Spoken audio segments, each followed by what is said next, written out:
Kənddə səhər erkən oyanmağa adət eləmiş Çiçək neft daşlarında da tezdən durdu. Saat 6 olmamışdı. Otaqdakı qızları oyatmasın deyə ehmalca qalxıb geyindi. Ayaqqabısını əlinə alıb barmaqları üstə otaqdan çıxdı. Möcüzə. Çiçək ətrafa heyran-heyran baxdı. Daşlara gecə gəlib çıxdıqlarından o demək olar ki, heç nə görməmişdi. Dənizə tökülən işıqlar, dalğaların uğultusu və bir də taxta yol. İndi isə səhərin alatoranı, günəş hələ görünməsə də şəfəqləri qırçın dalğalarla oynayırdı. Göyün yaxasında ay görünürdü. Oraq şəkilli, sarıbəniz ay. Elə bil o səhərin açılmasını, öz səltənətinin pozulmasını istəmədiyi üçündür ki, dərdindən nazilmiş, saralıb solmuşdu. Dan ulduzu güclə seçilirdi. O da son dəqiqələrini yaşayırdı. Uzaqda, hardasa mayak yanıb sönürdü. Axşam tüğyan edib şahə qalxan dalğalar yorulub sakitləşmişdi. Dalğalar bir-birini qovmur, atılıb düşmür. Özlərini qəzəblə polad dirəklərə çırpmırdılar. Elə bil dalaşan dostlar barışmışdılar. İndi mehriban-mehriban qucaqlaşıb öpüşürdülər. Özü də elə sakit, elə həlim, elə səssiz-səmirsiz öpüşürdülər ki, üfüq yavaş-yavaş qızarırdı. Sanki şərqdən nəhəng tonqal qalamışdılar. Günəş yatağından asta-asta qalxır. Sirkələnib tellərini açırdı. Günəşin üzü görünən kimi ay daha da nazildi. Ağardı və görünməz oldu. Mayak da söndü. Bəlkə də söndürdülər. Dan ulduzu bayaq dayandığı yerdəcə görünməz oldu. Neft daşları asta-asta yuxudan oyanırdı. Onsuz da şəhər yatmamışdı. Gecə növbəsində çalışan fəhlələr səhəri iş başında salamlayırdılar. Uzaqdakı meydançalardan birinə kater yan alırdı. Başqa bir meydançada isə fəhlələr işləyirdilər. Binaların bir neçəsinin bacasından tüstü qalxırdı. Xidmətçi qadın əlindəki iri çalğı ilə küçəni təmizləyirdi. Çiçək ona salam verdi. Sabahınız xeyir xala. Aqibətiniz xeyir qızım. Nə tezdən durmusunuz? Ay xala, belə şəhərdə də adamın hövsələsi gələr yatsın. Elədir qızım, elədir. Həkimlər deyir ki, Xəzərin səhər havasından olmaz. Düz deyirsiniz xala, amma heyf ki, bacalardan çıxan tüstü havanı körləyir. Onsuz da iş geçmir axı. Qadın çalğısına söykənib, tüstü qalxan boruları bir-bir göstərdi. Bax, o yeməkxanadır. Bu birisi hamamdır. Onun yanındakı da çörəkxanadır. Çiçək taxta yolla irəliləyir. Onun başı üstə qağaylar qanad açırlar. Torağaylar taxıl zəmsi üzərində dövrə vuran kimi. Taxta yollar uzanır. Göz işlədikcə dənizin içərlərinə doğru, ucu-bucağı görünməyən intihasızlığa doğru uzanır. Polad dirəklər üzərində uyuyan şəhərə dalğalar öz şirin pıçıltıları ilə layla çalır. Üzündə qaramtıl yağ ləkələri olan narın dalğalar öz duzlu dodaqları ilə polad dirəkləri öpür. Hər tərəf su, hər yan dəniz. Açıq dənizdə, polad dirəklər üzərində yırğalanan meydançalarda buruqlar. Buruqlar tala-tala, buruqlar cərgə-cərgə. Şəhər, əfsanəvi dəniz şəhəri yavaş-yavaş oyanır. Adamlar, maşınlar, vagonetkalar. Maşınlar fəhlələri dəstə-dəstə işə daşıyır. Yeməkxana dolub boşalır. Küçədəki güclü reproduktor sabahınız xeyir yoldaşlar, deyə dəniz şəhəri sakinlərini salamlayır. Elsəvər yuxudan oyanan kimi qızların yataqxanasına qaçdı. Bəs qonağınız hanı? Deyə soruşdu. Səhər tezdən elə qaçıb ki, heç birimizin xəbərimiz olmayıb. Elsəvər estaqada boyu sağa-sola göz gəzdirdi. Çiçək xeyli aralanmışdı. Elsəvər ona çatanda Çiçək taxta məhəccərə söykənib, gözlərini oynaşan ləpələrə zilləmişdi. Fikirli idi. Bütün dünyanı unutmuşdu. Elsəvər barmaqlarının ucunda ona yaxınlaşdı. Arxasında dayandı. Bütün cəsarətini topladı. Əlləri əsə-əsə arxadan onun gözlərini qapadı. Çiçək diksindi. Elsəvər, sabahın xeyir Çiçək, nə tezdən durmusan? Qızlar da nigaran qalıblar. Çay-çörək hazırlayıb səni gözləyirlər. Onlar əl-ələ tutub estaqada boyu irəlilədilər. Elsəvər neft daşlarının yaranmasından, 7 gəmi adasının tarixindən, burada qazılan ilk kəşfiyyat quyusundan, iş başında qəhrəmanlıqla həlak olan Mixail Kaveroçkindən söhbət açdı. Budur, Onlar meydançada qoyulmuş bir büstün qarşısında dayandılar. Elsəbərin səsi titrədi. Bu Kaveroçkindir.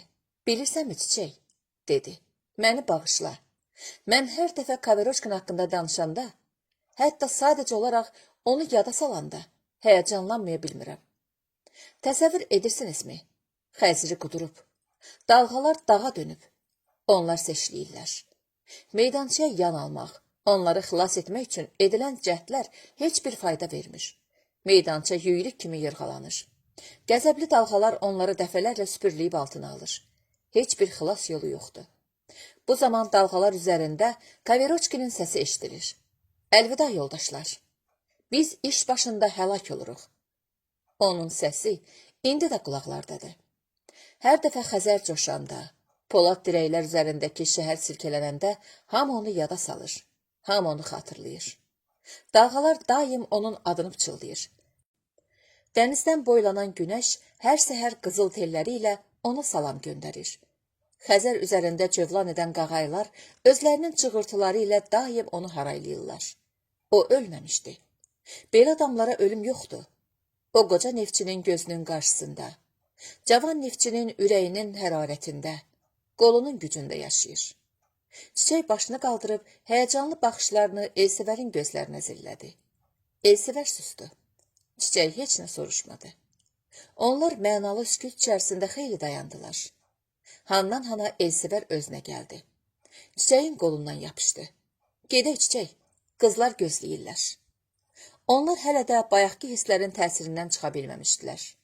Asta-asta gedirdilər. Çiçək dəniz neftçilərinin çətin və şərəfli əməyi barədə fikirləşirdi. Biz də deyirik əziyyət çəkirik. Biz də deyirik iş görürük. Əsl işi bunlar görürlər. Bunlar, bu neft daşlarında işləyənlər, cavanlı, qocalı, hamısı qəhrəmandır. Ucdan tutma hamısı. Lapa səhərin alotaranında küçələri süpürən xalada. Çiçək neft daşlarından çox zəngin təəssüratlarla qayıtdı. Elsəvər onu mehmanxanaya yola salıb şəhərə çıxdı. Şəhər sakit idi. Sanki bir nəhəng ağır fiziki işdən sonra yorğun düşmüşdü. Hava o qədər mülayim idi ki, Elsəvər maşına minmək fikrindən vaz keçdi. Gecənin bu dilsiz sakitliyi içərisində addımlayan Elsəvərin qəlbi yüksək hisslərlə dolmuşdu. Çiçəyin qoşa xurmayı hörüyü, girdə ala gözləri onun xəyalında canlanırdı. Qəribə idi. Elsəvər əvvəllər elə bilirdi ki, o Adilədən sonra heç kəsi sevə bilməyəcəkdi. Elə bilirdi ki, Adilədən sonra onun ürəyi yetim qalmışdı. Bu sınıq ürəyi heç kəs ovundura bilməz. Bəs indi? İndi nə üçün onun qəlbi çiçəyə məhəbbət hissləri ilə dolmuşdu? Birdən Elsəvərə elə gəldi ki, o Adilənin səsini eşidir. Sev Elsəvər. Çiçək sevilməyə layiqdir, yaxşı qızdır. Sev onu.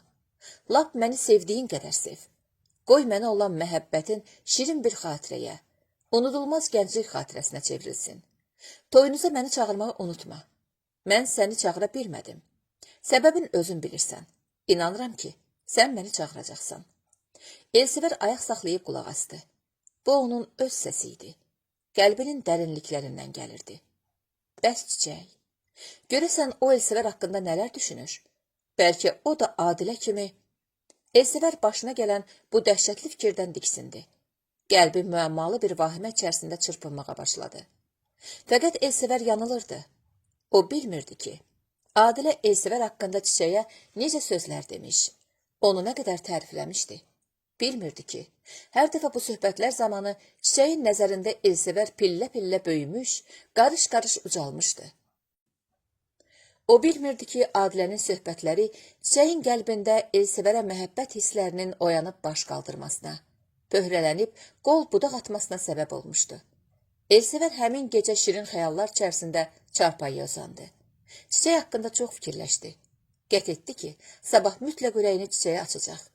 Ondan qəti cavab istəyəcəkdi. Həmin günü səhəri Elsəvər narahatlıqla işlədi. O çiçək haqqında düşünür, onu demək üçün münasib sözlər axtarır. Həmin sözləri ürəyində dolandırır. Bəzilərini yenisi ilə əvəz edir. Sonra o da xoşuna gəlmir. Yenisini, lap yenisini axtarırdı. O tez-tez saata baxır. İş gününün qurtarmasını səbirsizliklə gözləyirdi. Divardakı saatın əqrəbləri isə tənbəl-tənbəl tərpənir. Xarab olubmuş kimi güclə hərlənirdi. O hələ bu vaxta qədər saatın belə ağır işlədiyini görməmişdi. Bir dəqiqənin o birisini əvəz etməsi üçün nə qədər vaxt lazım imiş. Elsəvərə hər dəqiqə bir gün gəldi. Nəhayət, həmişə stolun üstünü səliqəyə salandan, növbəti nömrənin materiallarını yerbəyir eləyəndən sonra evə gedən Elsəvər bugün bütün işçilərdən qabaq idarədən çıxdı. Tez bir taksiyə oturub Nizami Muzeyinin qabağında sürdürdü. Maşın təzəcə dayanmışdı ki, Çiçək də gəlib çıxdı. Elsəvər maşından tələsik düşüb Çiçəyə salamladı. Bəs anan hanı? Soruşdu. Uzaq bir qohumumuz var. Dedi ki, məni onlara apar. Çoxdan da görməmişəm. Elsəvər gülümsədi. Lap yaxşı eləmisiniz, dedi. Ananın könlünə toxunmaq olmaz. Necə istəyir, qoy elə də olsun. Əgər agronom qız etiraz etməsəydi, bu axşam onu maşınla gəzdirərdim. Jurnalist oğlan məsləhət bilirsə, hər ikisi güldü. Onlar maşına minib yanaşı oturdular. Hardan başlayaq? Deyə Elsəvər soruşdu. Mən qonağam. Elə isə qalxaq Nərimanov prospektinə. Maşın sürətlə şəhərin dağlıq hissəsinə qalxmağa başladı. Çiçək şəhərin yuxarı hissəsində əzəmətli binaların tikildiyini, akademiya şəhərciyi salındığını bilirdi. O, inşaatçılar və Nərimanov prospektləri haqqında az oxumamışdı. Ancaq bir var ki, qəzetdə oxuyasan, radioda eşidəsən. Bir də var ki, öz gözlərinlə görəsən. Enli yolun hər iki tərəfindən ucalan yaraşıqlı kvartallar, tikilməkdə olan yaşayış evləri, bünövrəsi yenicə qoyulmuş nəhəng binalar Çiçəyi məftun etmişdi. Çiçək çaşbaş qalmışdı. O bilmirdi yolun sağına baxsın, yaxud soluna. O maşının açıq pəncərəsindən nəzərlərini gah o, gah da bu tərəfə çevirərək hər binaya, hər kvartala baxırdı. Elsəvərin işarəsi ilə maşın yeni tikilmiş bir binanın qarşısında dayandı. Bir bax Çiçək, deyə Elsəvər başını maşının pəncərəsindən çıxartdı. 3-cü mərtəbədəki küçəyə baxan eyvan mənimkidir. Çiçək də pəncərədən başını çıxartdı. Az qala onların üzləri bir-birinə yapışacaqdı. Çiçəyin xurmayı telləri Elsəvərin üzünə toxundu. Onların nəfəsləri bir-birinə qarışdı. Elsəvər bir təhər oldu. Çiçək başını geri çəkdi. Bağışlayın ki, sizi evimə dəvət edə bilmirəm. Təzədir, bir şey alıb düzəltməmişəm. Çiçək əklə dedi. Darıxmayın, əsas evdir. Hər ikisi sustu. Sükut çox çəkdi. Bu anlarda onların ürəklərindən çox şey keçdi. Maşın Dağüstü Parkın yuxarı qapısının ağzında dayandı. Onlar düşüb parka girdilər. Kirovun heykəli yanında yanaşı dayanıb, çılçıraqlar içərisində alışıb yanan, Nur dənizində çimən Bakının seyrinə daldılar. Bir neçə dəqiqə heç biri dinmədi. Yavaş-yavaş əsən külək Çiçəyin xurmayı tellərini Elsəvərin üzünə vurur, onu məst edirdi. Elsəvərə elə gəlirdi ki, Çiçək Qızılbulaq düzlərindəki bütün güllərin, çiçəklərin ətrini öz tellərinə yığıb gətirmişdi. Çiçək, deyə Elsəvər titrək səslə dilləndi. Çiçək xəyal aləmində danışırmış kimi ona cavab verdi. Bəli, mən istərdim ki. Nə? Arzum budur ki. Çiçək dönüb Elsəvərə baxdı. Bu baxışlar deyirdi. Arzun nədir Elsəvər? Elsəvər qurumuş dodaqlarını yaladı. Səni sevirəm Çiçək. Çiçəyin baxışları cavab verdi. Mən də səni sevirəm Elsəvər. Onların nəfəsləri bir-birinə qarışdı. Bir müddət elə beləcə dayandılar. Bakıdan öz kəndlərinə qayıdan Çiçəyin ürəyi fərəhli hisslərlə dolu idi. O özünü dünyanın ən xoşbəxt adamı hesab edirdi. Elsəvərlə quracaqları gələcək ailə həyatının gözəl günləri onu qanadlandırırdı. Yaxşı yol, mənim çiçəyim. Elsəvərin bu sehirli pıçıltısı onun qulağında hələ də səslənirdi. Görəsən Elsəvər bu sözləri deyərkən çiçək nə üçün susdu? Nə üçün ona salamat qal mənim əzizim demədi? Necə oldu ki, onun dili bağlandı? Bəs baxışları? Bəli, o baxışları ilə Elsəvərə çox sözlər demişdi. Lap çox.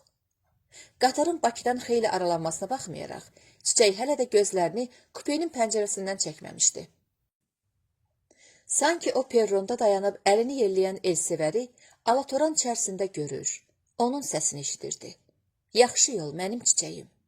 Sən bütün çiçəklərin ən gözəlisən, mənim çiçəyim. A qızım, pəncərənin qabağından çəkilsənə, özünü soyuğa verərsən. Anasının səsi çiçəyi şirin xəyaldan ayırdı. Sanki Elsəbərin xəyalı da diksinib qaranlıq içərisində yox oldu. Sən nə etdin, ana? Çiçək anasının yanında əyləşdi. Ana, sənə bir söz desəm acığın tutmaz ki. Niyə tutur, abala? Bilirsən, ana, belə çox vacib bir sözdür. Böyük məsələdir. Ana gülümsədi. A, qızım, Musmus deyincə bir dəfə Mustafa de, qurtarsın getsin. Yəqin Elsəvər barəsində soruşacaqsan. Öz aləmində anasının bu işdən xəbərsiz olduğunu zənn edən çiçək pərt oldu. Nə bildin, ana? Ay qızım, onu bilməyə nə var ki? Mən ağzı əyrini arxadan tanıyıram. Ağzı əyri niyə, ana? Yoxsa razı deyilsən, oğlan xoşuna gəlmir? Ana gülümsədi. Ağzı əyri ona demədim, qızım. Elə belə söz məsələ dedim. Niyə? Pis oğlana oxşamır. Biraz sifətdən kasıbdır. Amma üzündə doğrama yeməyəcəksən ha. Ürəyi gözəl olsun. Çiçək anasının boynunu qucaqladı. Böyük sevinclə kəndə gələn çiçək bəd bir xəbər eşitdi. Səfanı tutublar. Hadisə belə olmuşdu. Bir gün o başdan kəndə xəbər yayılır ki, Topalın mağazasını yarıblar. İçində qiymətli nə varsa, hamısını aparıblar. Biraz keçməyib ki, milis işçiləri tökülüşüblər kəndə. Sədirlər, dükandarlar nə danışıblar, nə danışmayıblar. Başlayıblar evləri gəzməyə. Səfagilində evini gəziblər. Tövliyə baxıblar. Taxtapşı ələk-vələk eləyiblər. Ot tayasını axtarıblar. Oradan bir bağlama çıxıb. Açıb görüblər ki, mağazadan oğurlanan mallardandır. Adilə bu bəd xəbəri eşidəndən sonra bir müddət özünə gələ bilmədi. Adilə otaqda gəzinir, düşünürdü. Yəqin ki, bu işdə Məmməd dayının əli var. Deyirlər, o çox kinli adamdır. Yəqin Səfadan materialın hayfını çıxır. Lap elə tutaq ki, doğrudan da belədir. Axı bunu sübut eləmək lazımdır. Oğurluq şeylər Səfanın həyətindən, ot tayasının içindən çıxıb. Bəlkə... Elə bu zaman Səfa Adilənin gözləri qarşısında gəlib dayandı. Yox, bu ola bilməz, deyə Adilə şübhələrini qovdu. Səfa bu yolun yolcusu deyildi. Mən ona inanıram. Yaxşı fikirləş, Adilə. Hissə qapılma. Bir zaman Həmziyə də inanırdın. Bəs sonra nə oldu? Bu inam sənə çox baha başa gəldi, Adilə. Hissə qapılma. Adilənin qəlbində bir-birinə zid fikirlər baş qaldırır. Mübarizə edir. Gah biri, gah da o birisi qalib gəlirdi. Bununla belə Adilə məsələni ayırt etmək istəyirdi. Əgər Səfa doğrudan da günahkarsa, qoy cəzasını alsın. Günahkar deyilsə, bu başqa məsələ. Adilə Poladovun yanına girib onun ağzını aradı. Fəal müxbirimizdir. Gərək müdafiə eləyək, dedi. Poladov əllərini kreslonun yanına vuraraq, yoldaş Əhmədzadə, dedi. Mən oğrunu müdafiə eləyə bilmərəm. Həyətindən oğurluq mal çıxana havadar ola bilmərəm. Sizə də məsləhət görmürəm ki, bu məsələyə qarşısız, ləkələnə bilərsiniz. Mən sizə əvvəlcədən dedim ki, Adilə onun sözünü kəsdi. Yoldaş Poladov, axı siz hardan bilirsiniz ki, Səfa oğrudur? Poladov hirsləndi. Yoldaş Əhmədzadə, bəs siz hardan bilirsiniz ki, oğru deyil? Canım, bizə nə düşüb? Prokuror var, milis şöbəsi var. Qoy özləri ayırt eləsinlər. Bu saat mən öz başımın hayına qalmışam. Sən də başlamısan ki, gəl oğrunu müdafiə eləyək. Adilə özünü saxlaya bilmədi. Axı o bizim müxbirimizdir. Müxbirlərə şər atılması, onların təqib edilməsi barədə azmı eşitmisiniz? Ay yoldaş, nə müxbir deyə haray salmısan? Mən bu işə qarşı bilmərəm vəssalam. Mən heç onun müxbirliyinə də bir qəpik vermərəm. Dünənki demagog, bugünkü oğru. Adilə daha heç bir söz deməyib otaqdan çıxdı. Əslinə qalsa, o əvvəldən də bilirdi ki, Poladov Səfanı müdafiə eləməyəcək. Adilə vəziyyəti ölçüb biçdi. Belə qərara gəldi ki, əvvəlcə Səfanı görsün. Buna görə də elə həmin gün görüş üçün icazə aldı. Müxbirəm, bu məsələ ilə maraqlanıram, dedi və həbsxanaya getdi. Səfanı görüşə gətirdilər. Bu bir neçə günün ərzində Səfa qocalmışdı. Burun pərələri əsəbliklə titrəyir, əlləri əsirdi. Hirsindən rəngi qaralıb kömür kimi olmuşdu. Səfa gözləmədiyi bu görüşdən çox mütəəssir oldu. O yana-yana dərdini danışdı. Böhtan adamı otsuz ocaqsız yandırar deyərdilər. İnanmazdım. Ürəyim az qalır partlasın. İnanın ki, mənim bu işdən zərrəcə xəbərim yoxdur. Ürəyinizə heç bir qara fikir gəlməsin. Mənə inanın. Mən oğru deyiləm. Adilə Səfaya ürək dirək verdi. İşdir, adam başına gələr. Özünü əl al, əsəbləşmə. Adilə bacı, yenə başqa məsələ olsaydı, deyərdim cəhənnəmə. Bir işdir düşüb. Məni həbsxanada yatmaq qorxuzmur. Məni qorxuzan budur ki, ömürlük ləkəli olacam. Bütün həyatım boyu əzab çəkəcəyəm. Axı mən oğurluq üstündə tutulmuşam. Özü də sübut göz qabağında. Açığını deyin, Adilə bacı. Mənim haqqımda nə düşünürsünüz? Mənim nə düşünməyim məsələni həll eləmir Səfa. Orası düzdür. Ancaq mən ölümmə razı olaram. Sizin mənim haqqımda pis fikirdə olmağınıza yox. Nə üçün mən? Bəs cəmaat? Yox, cəmaat başqa, siz başqa. Adilə qətiyyətlə dedi. Səfa, mən sənə özümə inandığım qədər inanıram. Bilirəm ki, bu məsələdən xəbərin yoxdur. Ancaq nə olsun? Mənim inamımı işə tikmək olmaz ki. Gərək biz əsl cinayətkarın tapılmasında milis orqanlarına kömək edək. Araya sükut çöktü. Hər ikisi düşünür. Çıxış yolu axtarırdı. Sükutu Adilə pozdu. Səncə bu kimin işi olar? Nə bilim. Gecə evdə olmuşsan, eləmi? Bəli, evdə olmuşam. Həyətiniz necə? Möhkəmdirmi? Elə məni də düşündürən budur ki, həyətimizin hər tərəfi qala kimi çəpərlidir. Çəpər heç yerdən basılmayıb. Darvaza da açılmayıb. Deyirəm, olacağa çarə yoxdur. Deyə Səfa təəssüflə əlini dizinə vurdu. Quduz dəymiş ölməsəydi, həyətə adam qoyardı girsin. İşin gətirməməyinə bax ki, hadisə olandan 2 gün əvvəl axşam sağ-salamat zəncirindən açıb buraxmışam. Səhər durub görmüşəm, darvazanın ağzında yıxılıb ölüb. Adilənin başına bir fikir gəldi. Bəlkə itin ölməsi bu məsələ ilə əlaqədardır. Bəlkə bu bir hazırlıq imiş. Deməli, it sırağa gün ölüb. Bəli, bəlkə xəstəliyi varmış. Nə bilim, dilsiz ağızsız heyvandır. Bəs ölüsünü neylədin? Həyətdəki kalafada bastırdım. Adilə qət etdi ki, iti müayinədən keçirmək lazımdır. Əgər it öz əcəli ilə ölməyibsə, onda məsələ müəyyən dərəcədə aydınlaşar. Adilə bu fikrini Səfaya demədi. Onunla xudahafizləşib çıxdı. Adilə prokurorun yanına gəlib özünü təqdim etdi. Prokuror Sayadov 50 yaşını haqlamış yaraşıqlı bir kişi idi. Saçları ağappaq ağarmışdı. Amma bığına dən düşməmişdi. Qapqara bığı çatma qaşları ilə uzlaşır.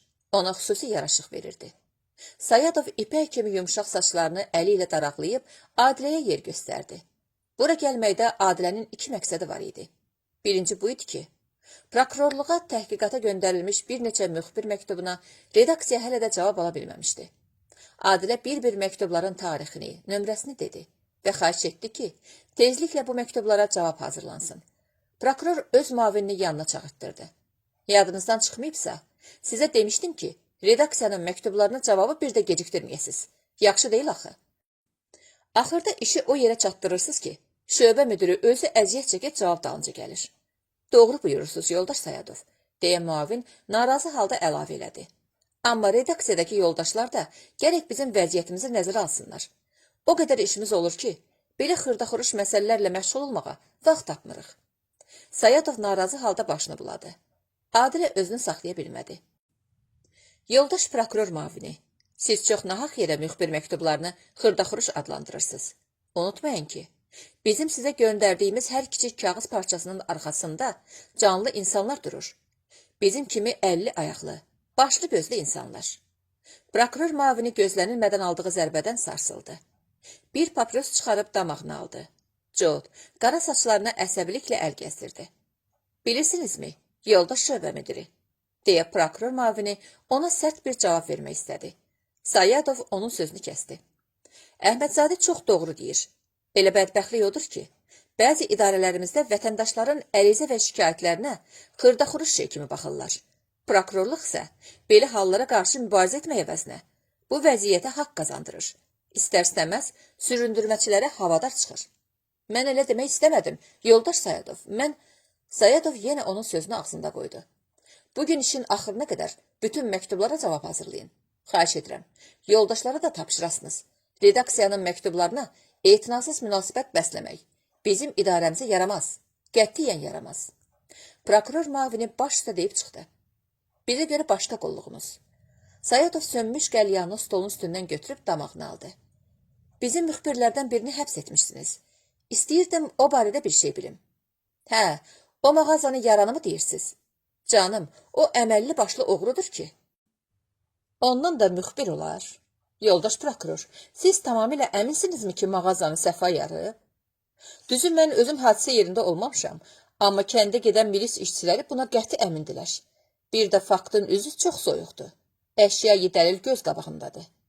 Mənə elə gəlir ki, bu məsələ ilə bir qədər ciddi məşğul olmaq lazımdır. Yoldaş müxbir, deyə prokuror səsini ucatdı. Xahiş edirəm, gedib məqalənizi yazıb qəzetinizi çıxarasınız. Biz nə elədiyimizi çox yaxşı bilirik. Adilə bu tezliklə təslim olmadı. Siz hadisədən 2 gün əvvəl Səfanın itinin birdən-birə öldüyünü bilirsinizmi? Bilmirəm, nə olsun ki? Sizcə bu Səfanın həyətinə arxancılıqla girmək üçün bir hazırlıq ola bilməzmi? Prokuror fikrə getdi. Telefonun dəstəyini götürüb kiməsə göstəriş verdi. Məncə elə günü bu gün iti müayinə etmək lazımdır. Adilə otaqdan çıxandan sonra prokuror məmnun halda gülümsədi. Mübariz qadındı. Bax, belələrinə varam. Elə bil ki, öz qardaşını, yaxud ərini müdafiə etməyə gəlmişdi. Başqası olsa, bu işə qarışmaz, ləkələnməkdən qorxar. Mənə nə düşüb, deyə yaxasını kənara çəkər. Amma bu, afərin. Kaş hər yerdə, hər idarədə, hər manqada, hər ailədə belə adamlarımız olaydı. Gördüyü, hiss etdiyi haqsızlığa qarşı fəal mübarizəyə qalxışan adamlarımız. Bəzən görürsən, küçədə bir uşaq nalayiq bir iş görür. Ya maşından sallanır, ya papiros çəkir. Çoxları onun yanından saymaz yerinə keçir. Çiyinlərini çəkib deyirlər. Cəhənnəmə, mənim uşağım deyil. Bəli, sənin deyil, mənim deyil, amma bizimdir, cəmiyyətimizindir. Hamı bunu başa düşsə, necə də yaxşı olar. Cinayətə qarşı təkcə inzibati orqan işçiləri deyil, bütün xalq mübarizə aparmalıdır. Etinasızlıq, qarışmamaq, başını cəncələ salmaqdan ehtiyat eləmək böyük bəladır. Prokuror fikirləşdikcə adi bir müxbirin müdafiəsinə qalxan Adilə onun gözündə böyüyür, yüksəlirdi. İt müayinə edildi. Məlum oldu ki, iti zəhərləmişlər. Deməli, kələfin ucu yavaş-yavaş tapılırdı. İndi oğruların həyətə necə girdiklərini tapmaq lazım idi. Milis nəfərləri 3-4 dəfə çəpəri dövrə vurdular. Birdən milis işçilərindən birinin nəzəri tut ağacının yola uzanmış budağına sataşdı. Buradan asanlıqla tut ağacına, oradan da həyətə keçmək olardı. Nərdivan gətirib ağaca baxdılar. Ağacın budağına palçıq yapışmışdı. Palçıqdakı izdən aydın idi ki, həyəti keçənin ayağında qaluş var imiş. Vəziyyətin birdən-birə Səfanın xeyrinə dəyişməsi Adiləni çox sevindirdi. Adilə rayon partiya komitəsinin 1-ci katibi Məmmədovun yanına getdi. Vəziyyəti ona danışmaq istəyirdi ki, Məmmədov gülümsəyib onun sözünü kəsdi. Hamısını bilirik, yoldaş Əhmədzadə. Material əhvalatını da, Səfa ilə kolxoz sədri arasındakı konflikti də, sizin bu işə qarışmağınızı da. Biraz əvvəl prokuror mənim yanımda idi. Onun da fikri belədir ki, bu işdə Səfa günahkar deyil. Nəysə burada başqa bir əl var. Gizli, həm də mahir bir əl. Bax, o əli tapıb, biləkdən kəsmək lazımdır. Bəs nə üçün tapmırlar? Nə üçün gecikdirirlər? Katib aramla sözünə davam etdi. Siz jurnalistlər, daxilən inandığınız bir məsələ barəsində öz fikrinizi deyə bilərsiniz. Bu mümkündür ki, həmin məsələni hüquq nöqteyi nəzərdən sübut etmək imkan xaricində olsun. Amma qəzetçi bunu cəsarətlə yazır, tənqid edir, ictimaiyyətin müzakirəsinə verir. Milis orqanlarının işi isə tamamilə başqadır. Bəzən belə olur. Bilirsən ki, filankəs oğrudur, yaxud rüşvət alır. Digər görüm, onu cinayət məsuliyyətinə cəlb edə bilərsənmi? Əlbəttə yox. Burada daxili inam hər şeyi həll eləmir. Şahid sübut lazımdır. Səfanın məsələsi də belədir. Adam daxilən hiss edir ki, bu işi filan məsələyə görə filankəs qura bilər. Ancaq bununla məsələ bitmir axı. Katib saatına baxaraq nəyisə yadına saldı. Yarım saatdan sonra Şəfəq kolxozunda yeni tikilmiş Mədəniyyət Sarayının açılışı olacaq. Vaxtınız varsa, mənimlə gedək. Həm yolda bolluca söhbət edərik, həm də açılışdan kiçik bir reportaj edərsiniz. Çox yaxşı olar, deyə Adilə razılığını bildirdi. Elə isə redaktorunuza, o bu sözü xüsusi vurğu ilə dedi. Zəng çalıb, ondan da icazənizi alaq, deyə katib mənalı şəkildə gülümsədi. Telefonu götürüb Poladovla danışdı. Yoldaş Poladov, əgər etiraz etməsəniz, mən Əhmədzadəni özümlə Şəfəq kolxozuna aparardım. Mədəniyyət sarayının açılışına. Bəli, necə yəni mən nəçiyəm ki? Siz redaktorsunuz. Gərək biləsiniz ki, işçiniz hara gedir, nə üçün gedir? Məmmədov dəstəyi aparatın üstünə qoydu. Plaşını və qulaqlı papağını geydi. Buyurun gedək, deyə Adiləyə yol göstərdi. Onlar həyətə inib Volqaya əyləşdilər. Poladov katibin ona zəng vurmasını 100 yerə yozdu. Mənə zəng çalıb icazə istəmək hara, redaksiyanın işini yoxlamağa adam göndərmək hara. Məsələni büroya hazırlamaq hara. Yəqin zalımın qızı yol boyu əleyhimə danışacaq. Görünür katib onu mənim yerimə hazırlayır. Mənə nə olsa yeri var. Haqqınadır. Sənə deyən gərək. Ay yoldaş Poladov, bu Məmməd dayını bir qırıq örkənlə nəşəlləmsən dalına. Materialdır, yazıblar, ver getsin. Qoy canı çıxsın. Özü gəlib cəmaat qarşısında cavab versin. Özümü yaxşı saldı məncələ. De gəl bu cəncəldən yaxanı qurtar görüm necə qurtaracaqsan. Yox, gərək işçilərə qarşı taktikamı kökündən dəyişəm. Çünki burada əsas söz bunlarınki olacaq. Gərək Səfanın məsələsi barəsində Adilə ilə elə danışmayaydım. Üzdə olsa da əleyhə düşəydim. Ora-bura zəng çalaydım. Poladov bütün işçiləri gözünün qabağına gətirdi. İşçilərdən əleyhimə danışan kim olar? Fikirləşdi. Onu vahimə götürdü. Redaksiyadakı işçilərdən heç birinə ürəyi qızmırdı. Başıma nə gəlsə, öz dilimdən, öz hərəkətimdən gəlir. Sənə deyən gərək. Ay yoldaş Poladov, bu işçilərlə adam kimi yola getsəydin, qiyamət qopardı. Bir hamısını gicitkən kimi dalamsan. De gəl ver cavabını. Gündə çağırıb haqq-nahaq danlayırdın. De gəl dur qabaqlarında. Hərənin ağzından bir avaz gələcək. Adama deməzlərmi? Ay yoldaş Poladov, nə oldu? Bu işçilərin hamısı pis oldu, elə bircə sən yaxşı oldun. Hamısı iş bilməz oldu, savadsız oldu, elə bircə sən alim oldun. Deyərlər, lap canlı da alarlar. Yaxşı ki, vəzifəm seçki ilə deyil, yoxsa məni çoxdan qutuda qoymuşdular. Poladov süstəldi, büzüşüb kresloya batdı. Yox, gərək bu az vaxt içərisində özümü işçilərə əməlli başlı sevdirəm. Taktikanı dəyişmək lazımdır, yoldaş Poladov. Hər zamanın bir hökmü var. Lap elə Adilənin özünə münasibətdə də taktikçi olam gərək. Bundan sonra Poladov işçiləri ayrı-ayrılıqda çağırıb dilə tutdu. Birinin məqaləsini təriflədi. Birinə dedi ki, səni irəli çəkəcəm. Birinə şirin dil tökdü. Büroya qədər işçilərin heç birinin xətrinə dəymədi, danlamadı. Adiləni də yanına çağırıb könlünü aldı. Nə olar? Cavanlıqdır. Yazmısan, yazmısan. Gərək belə eləməyeydin. Bir işdir, olub keçib. Bundan sonra əl-ələ verib işləyərik. Bütün işçilər Poladovun bu hərəkətlərinə gülür, üzdə ona bir söz deməsələr də, dalda lağa qoyurdular. Məmməd dayı da Poladov kimi çox narahat idi. Gecələr ilan vuran yatırdı, o yata bilmirdi. Elə bir kişinin yuxusu ərşə çəkilmişdi. Bir dəfə Poladovun yanına gedib demişdi. Ay dost, tədbir. Dostu isə geri çəkilmişdi. Qardaş, sənin üstündə özümü işə salmışam. Bundan sonra buralara üzükmə, məni də ləkələndirərsən. Məmməd dayı hirslənmişdi. Ay ləkəsiz canına nənən qurban, deyərək qapını çırpıb çıxmışdı. Poladovdan bir əlac olmadığını görən Məmməd dayının gümanı bircə rayon icraya komitəsinin sədrinə gəldi. Odur ki, özüm getsəm yaxşı düşməz, fikirləşib arvadını onun yanına göndərdi. Get qohumuyun yanına. Deyinən amanın bir günüdür. Qohumun nə günündə gərək olar. Deyinən məni büroda müdafiə eləsin. Büro üzvlərinə dil yetirsin. Balam, axı neynəmişik? Adam öldürmüşük. Yol kəsmişik. Arvadını yola salandan sonra da Məmməd dayının ürəyi rahat olmadı. O otaqda əsəbi halda o baş bu başa gəzişir. Qazbeki bir-birinə calayırdı. Bəs nə etməli? İşdən çıxarılacağını xəyalına gətirdikcə Məmməd dayı dəhşətə gəlirdi. Kabinet, dəmir kassa, maşın, atsan, keyf, dəmdəskah. Bunlar hamısı əldən gedəcəkdi. Məmməd dayı da kolxozçulara qoşulub kətmən vuracaq, yer qazacaqdı. Yox, məsələni belə qoymaq olmaz. Ciddi bir tədbir görmək lazımdır. Bəlkə rüşvətlə iş açdı. Bu fikir Məmməd dayının ürəyində ümid qığılcımı yandırdı. Yaxşı, kimi görüb danışım? Evdə pul olmağına var. Amma bu pulu kimə vermək olar? Kim bu işi boynuna çəkər? Birinci katibə yaxın düşmək olmaz. Qaşın qayırdığım yerdə vurub gözünü çıxardaram. Rüşvət vermək istədiyimi də qoyar işimin üstünə. Bəlkə ikinci katibi görüm. Bəlkə qohumumuza təklif edeyim. Rik sədridir. Rayonun ikinci ağasıdır. Yox, bunlardan da kar aşmaz.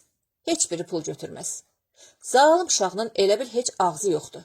Pahat ondan, deyə Məmməd dayı əlini dizinə çırpıb pəncərənin pərdəsini saldı. Sandığı açıb bir bağlama çıxartdı. O bağlamanı samballayıb, gərək burada 100.000 olsun, fikirləşdi. İşə bax, bu qədər pulun olsun, özünü qurtara bilməyəsən. Deyirəm, rayonda kişi qalmayıb, Hanı o kişilər? Heyf, çox heyf. Məmməd dayı əlindəki bağlamaya bir də baxdı. Qatı açılmamış yüzlüklər bu saat onun gözündə bir qara qəpiyin yerində deyildi. Adi, gərəksiz kağız parçaları idi. Bir pul ki, dar gündə mənim harayıma çatmadı. Neyinirəm o pulu? Daha o mənim nəyimə gərəkdi? O bağlamanı sandığa tullayıb yatağına uzandı. Amma yata bilmədi. Birdən ilan sancmış kimi sıçradı. Onu vahiməyə salan Səfanın məsələsinin açılması qorxusu idi. O ürəyində götür-qoy etməyə, plan cızmağa başladı. Uşaq göndərib Topalı yanına çağıtdırdı. Bura bax qohum, dedi. Şər deməsən xeyir gəlməz. Birdən sizlərdən biriniz ələ keçərsiz. Onda Topal titrəməyə başladı. Qağa, yoxsa bir söz eşitmisən? Məmməd dayı acıqlandı. Niyə əsirsən, Kişi deyilsən? Söz məsəli deyirəm də. Ay qağa, axı sənə dedim ki, başqa bir plancız. Razı olmadın. Sonrası mənim boynuma dedin. Gördün indi sonrası necə olur? Yazığam, bir çətən külfətim var. Dalınızdan qaçıram bəyəm, deyə Məmməd dayı nərildədi. 100.000 manat nağd pulla durmuşam. O səsini alçatdı. Amma yeni deyirəm. Ehtiyat igidin yaraşığıdır. Qardaşına da de, özündə möhkəm ol. Məni ələ verməyin. Mən çöldə qalsam, sizi qurtararam. Bütün aləmi vuraram bir-birinə. İşiniz üçün lap Bakıya, Moskvaya gedərəm. Deyəsən bu sözlər Topalın beyninə batırdı. Yaxşı qağa, arxayın ol, deyə Məmməd dayını arxayınlaşdırdı. Ancaq yenə Məmməd dayının ürəyi qızmır, narahatlıqla çırpınırdı. Heç olmasa bu məsələ büroda açılmayaydı. Raykomun bürosu axşamüstü başlandı. Katib Məmmədov büronun iclasını açaraq dedi. Müzakirə edəcəyimiz məsələ sizə aydındır. Bu məsələyə gərək təcil baxaydıq. Çünki həm məsələnin özü çox vacibdir, həm də redaksiya cavab gözləyir. Pambıq yığımı başımızı qatdı, imkan tapa bilmədik. Komissiyanın yoxlaması da uzun çəkdi. Katibin bu kiçik qeydindən sonra redaksiyanın işini yoxlayan briqadaya söz verildi.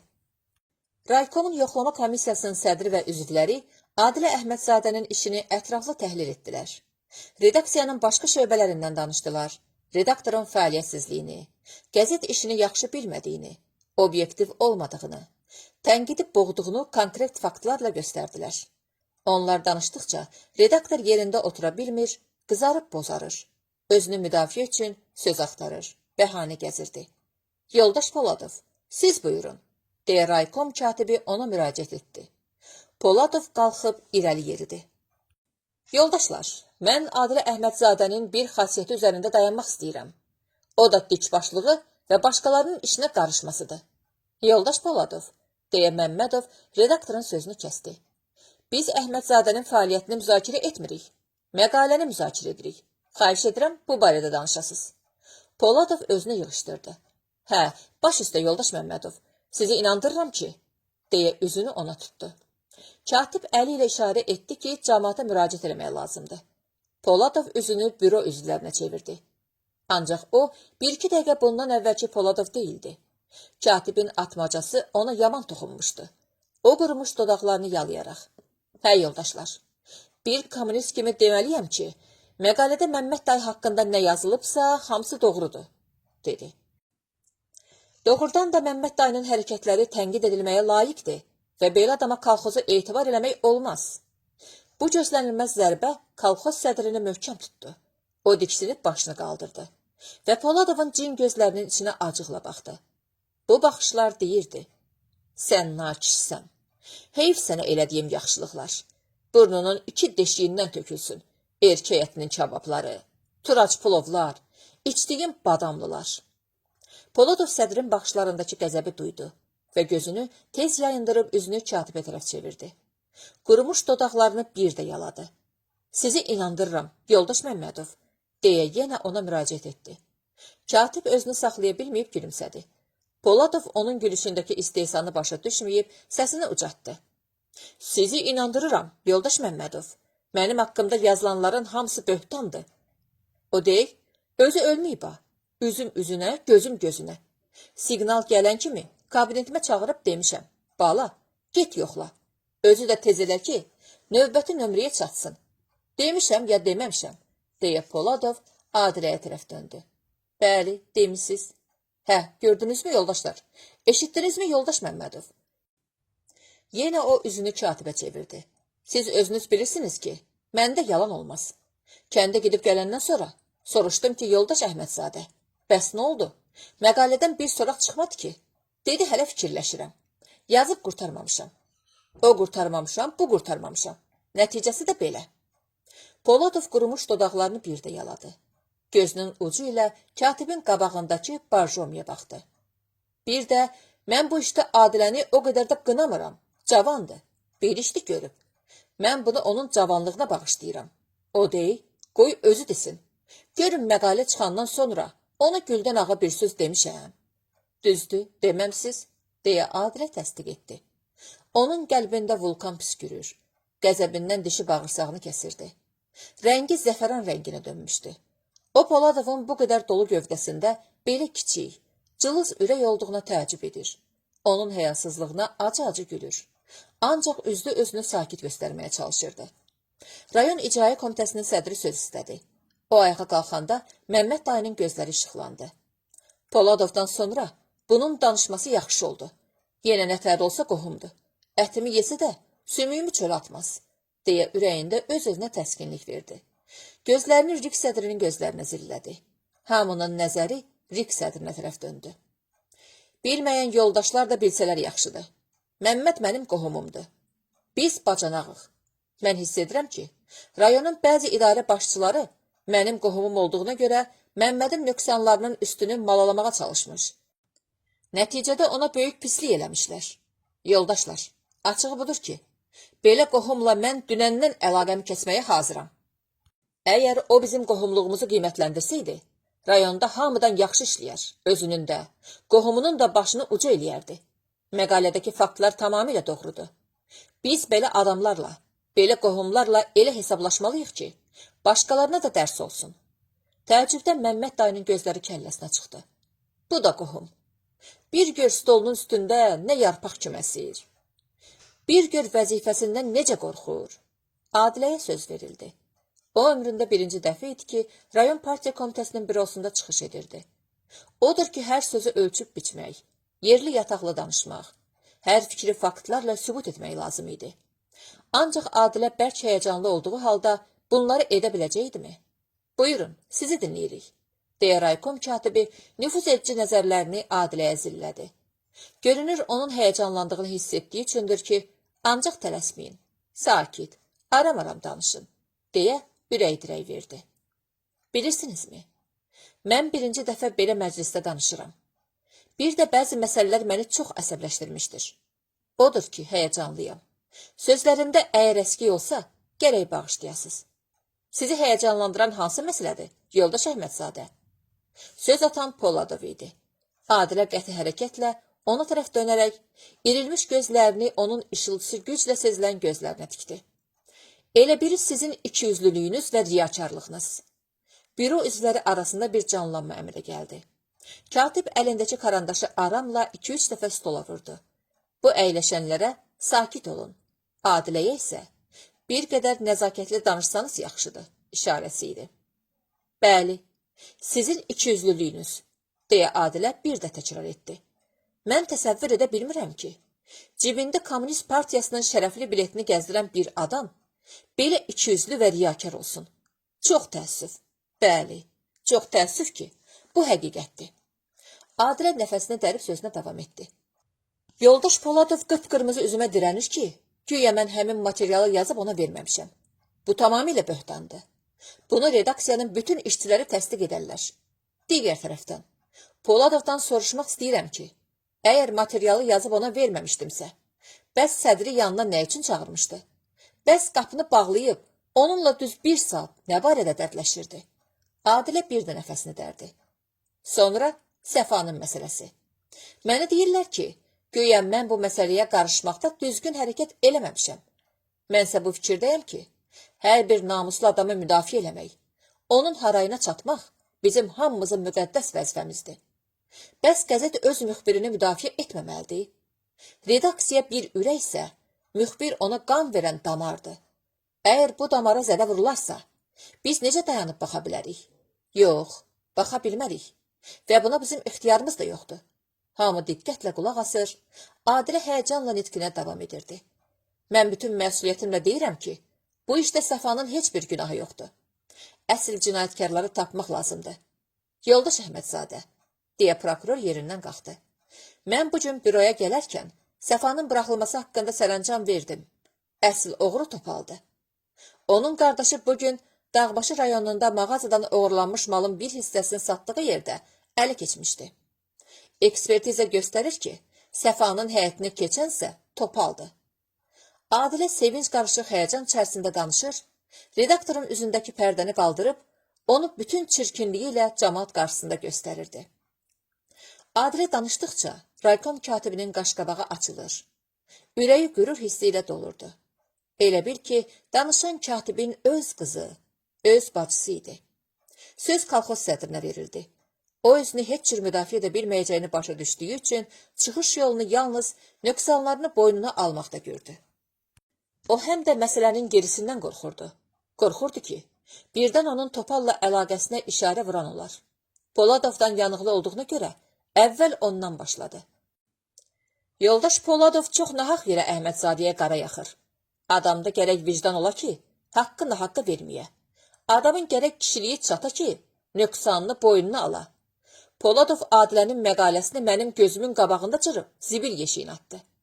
Poladovun boğazı qurudu. Bu zalım oğlu niyə belə başladı, deyə ürəyində dolandırdı. Məmməd dayı sözünə davam edib dedi. Məqalədəki faktların hamısı həqiqətdir. Mənim barəmdə yazılanlar da düzgündür. Poladovun barəsində olanlar da. Bizə nə cəza versəniz, haqqınız var. Axırda rayon partiya komitəsinin katibi Məmmədov danışdı. Məncə məsələ tamamilə aydındır. Həqiqət qızıl kimidir. Onu batırmaq olar, gizlətmək olar, ancaq çürütmək olmaz. O illərlə torpağın altında qalsa da, yenə öz qiymətini saxlayar.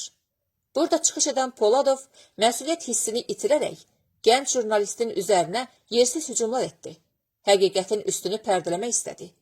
Ancaq bu mümkün deyildi və heç zaman mümkün olmayacaq. Yoldaş Poladov, doğrudan da siz bir redaktor kimi, bir qəzet işçisi kimi çox zəifsiniz. Bir insan kimi də, bir kommunist kimi də nöqsanınız çoxdur. Gərək ki, biz bu barədə şəxsən sizin özünüzlə bir neçə dəfə söhbət etmişik. Görünür, o söhbətlərin heç bir faydası olmamışdı. Yaxşı jurnalist olmaq üçün nə lazımdır? Yaxşı jurnalist olmaq üçün istedad, cəsarət, operativlik, prinsipiallıq və düzlük lazımdır. Bugünkü büro iclasımız göstərdi ki, bu keyfiyyətlərin heç biri sizdə yoxdur. Gənc jurnalist Adilə Əhmədzadədə isə bunların hamısı vardı. Rüşeym halında olsa da, hələ özünü lazımı qədər göstərə bilməsə də vardı. Qorxaqdan jurnalist olmaz. Jurnalist irəliyə doğru inkişafımıza mane olan bütün əngəllərə qarşı, keçmişin bütün qalıqlarına qarşı amansız olmalıdır. Yenilik hissini duymağa bacarmalı. Həyatımızda təzə nə varsa, dördəlli qoruyub saxlamalı. Quruluşumuzun üstünlüklərini, kolxoz kəndinin qabaqcıl adamlarını sevə-sevə təsvir etməlidir. Sizin redaktə etdiyiniz qəzet bu vəzifələrin öhdəsindən gəlirmi? Xeyr, gəlmir. Redaksiyada istedadlı jurnalistlər var. Siz onları qanadlandırmaq həvəsdən salırsınız. Onlara mane olursunuz. Onları işləməyə qoymursunuz. Büro çox gec qurtardı. Hava ayaz idi. Göyün üzündə sayısız hesabsız ulduzlar sayrışırdı. 15 gecəlik ay öz gümüşü tellərini açaraq hər tərəfi nura boyamışdı. Rayon mərkəzi yuxuda idi. Nə bir səs, nə bir səmir. İş yoldaşları Adiləni evlərinə qədər ötürdülər. Ulduzlar ayı dövrəyə alan kimi, onlar da Adiləni dövrəyə almışdılar. Bütün yol boyu onlar bir-birlərinə macal vermədən büro haqqında təəssüratlarını söyləyir. Yaxşı ki, Poladovdan canımız qurtardı, deyə sevinirdilər. Onlar Adiləgilin darvazası ağzında da bir qədər dayanıb söhbət etdilər. Elə bu zaman doqqazdan 2 kölgə sürünüb keçdi. Onların biri Poladov, digəri də Məmməd dayı idi. Vəzifədən qovulmuş bu mehriban dostlar öz talilərindən şikayət edə-edə, bir-birini danlaya-danlaya harasa gedirdilər. Yad adamın dərdi. İstirahət günü idi. Bənövşə xala həftə bazarına getmişdi. Adilə ona pul vermişdi ki, toyuqlov üçün ehtiyat görsün. Özü də pəncərənin qabağında oturub kitab oxuyurdu. Kitab nə qədər maraqlı olsa da, Adilənin fikri oxuduğu sətirlərdən tez-tez yayınır. Dünən gecəki bürodakı məsələlər, müxtəlif xarakterli, müxtəlif biçimli adamların çıxışı onun gözləri qarşısında gəlib dayanırdı. Gözlərini raykom katibindən çəkməyən, dəqiqə başı qurumuş dodaqlarını yalayan Poladov, onun üzünə şax dirənən Məmməd dayı, öz qohumunu ifşa edən Rik sədri, təmkinlə ayağa qalxaraq çox sevindirici bir xəbər verən prokuror, ədalətli və ağıllı raykom katibi. Büro Adilənin tam qələbəsi ilə bitmişdi. Bu onun həyatda ikinci böyük, mənəvi qələbəsi idi. Adilə bütün bunları fikirləşdikcə öz gücünə inamı artır. İlıq bir hiss, daxili fərəh və qürur hissi onun bütün bədənini isidirdi. Görəsən Səfa indi neyniyir? Görəsən həbsxanadan azad edilməsi barədə ona xəbər verilərkən nə deyib, necə sevinib? Amma özünü yaman itirmişdi. Bir də neynəsin? Heç bir günahın olmadan tutub salsınlar ağzı birə.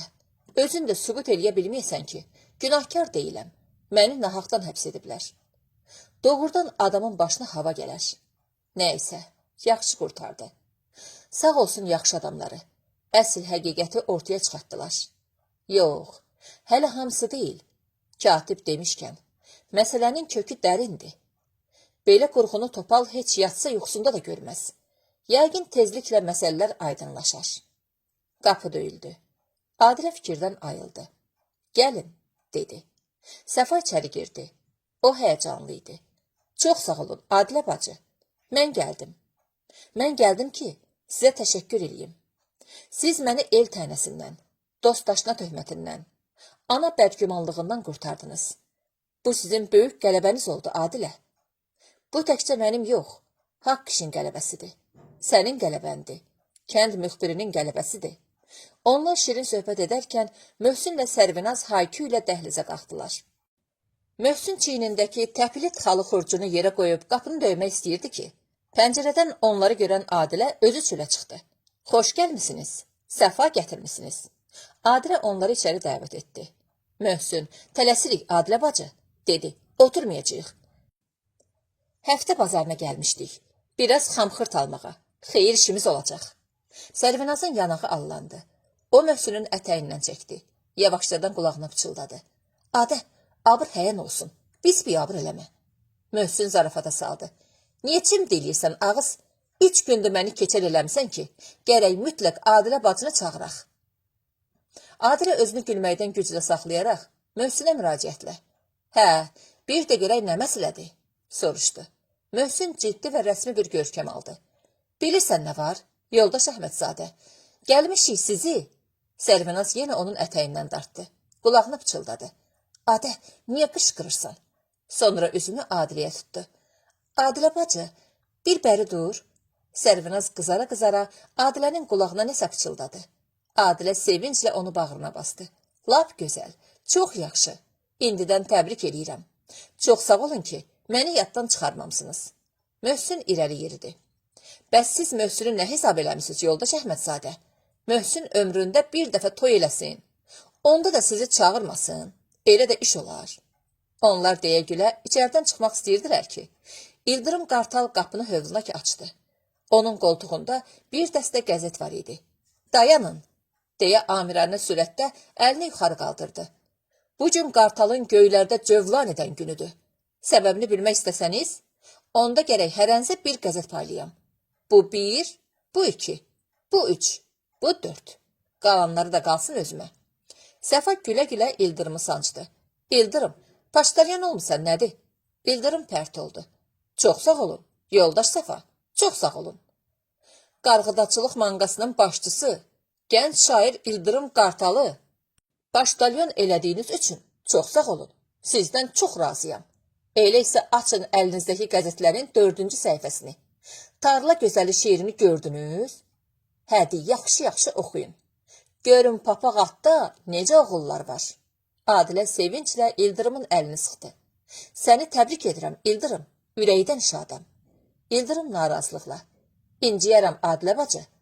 Qartalını da deyin, xahiş etdi. Yaxşı, səni təbrik edirəm, İldırım Qartal. Səfa yenə ona sataşdı. Amma heç yaxşı iş görməyiblər. Şeiri də 4-cü səhifədə verərlər. Özü də elanların üstündə. Səfanın sözünə hamı güldüsə də, İldırım ciddi sürətdə dedi. Əksinə, bu məni daha çox sevindirir. Adamların çoxu elan azarkeşidir. Qəzeti əllərinə alan kimi 4-cü səhifəni açırlar. Görəsən kim ölüb, kim itib, kim boşanır? Teatrlarda, kinolarda təzə nə var? Elanlara baxan kimi gözlərin sataşacaq İldırım Qartala. Ayə, görəsən bu nə qartaldır deyib başlayacaqlar oxumağa. Yenə hamı gülüşdü. İldırım özü də gülə-gülə qapıdan çıxdı. Möhsünlə Sərvinaz da getdilər. Axırda Səfa xudafizləşib çıxdı. Adilə yenə tək qaldı. O bayaq oxuduğu romanı yenə əlinə götürüb pəncərənin qarşısına gəldi. Hava birdən-birə dəyişdi. Sarımtıl günəş buludlar arxasında görünməz oldu. Külək qalxdı. Ağacların olan qalan yarpaqları da tökülməyə başladı. Küləyin xəzəllərdən yaratdığı qəribə burulğan burula-burula irəliləyir. Yeri yurdu süpürüb özü ilə harasa, uzaqlara aparırdı. Yəqin yağış yağacaq, deyə Adilə ürəyində dolandırdı. Barı Bənifşə xala tez gələydi, yağışa düşməyəydi. Yenə darvaza açıldı. Adilə yəqin odur, deyib pəncərədən boylandı. Həyətə nimdaş geyimli, arıq, uzun bir kişi girdi. Adilənin tanımadığı bu yad adam iti addımlarla pilləkənləri qalxıb qapını döymədən ərklə otağa girdi. Amma qapının ağzında yerə mıxlandı. Adilə ağır-ağır ayağa qalxdı.